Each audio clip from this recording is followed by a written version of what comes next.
హైదరాబాద్లోని minister quarters లో అనుచరులతో సమావేశమయ్యారు కడియం శ్రీహరి.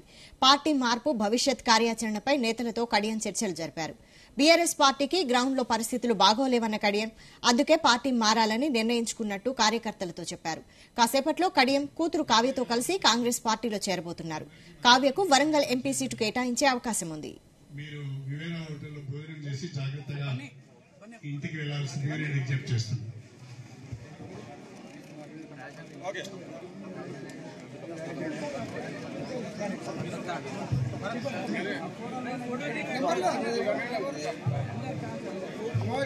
ఏఐసిసి ప్రతినిధులు, పిసిసి ప్రతినిధులు నిన్నటి రోజున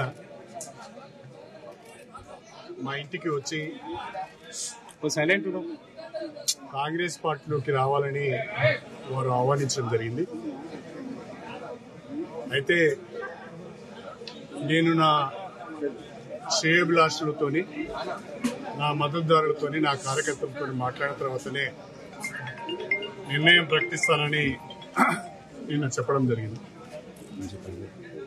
అందులో భాగంగానే ఈరోజు స్టేషన్ గన్పౌల్ నియోజకవర్గానికి సంబంధించిన గత 30 సంవత్సరాలుగా నా రాజకీయ ప్రస్థానంలో నాతో కలిసి నడిచిన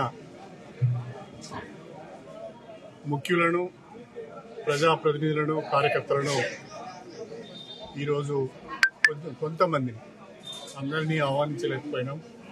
షార్ట్ టైం ఉన్నది కాబట్టి అందరికి చెప్పలేకపోయినాం.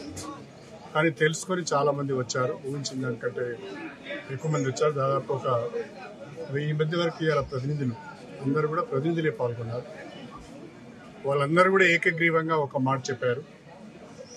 ప్రస్తుత రాజకీయ పరిస్థితులలో మీరు ఏ నిర్ణయం తీసుకున్నా మీ వెంట మేము ఉంటామని ఒక గట్టి భరోసా నాకు వాళ్ళు ఇచ్చారు.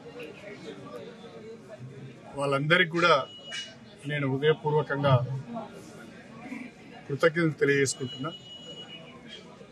నేను ఈరోజు సాయంకాలం 4 గంటల ప్రాంతంలో కానీ 5 గంటల ప్రాంతంలో కానీ విలేకరుల సమావేశాన్ని ప్రత్యేకంగా పెట్టి అన్ని విషయాలు వివరంగా చెప్తాను. Thank you. సార్, ఎప్పుడు చేరుతున్నారు సార్?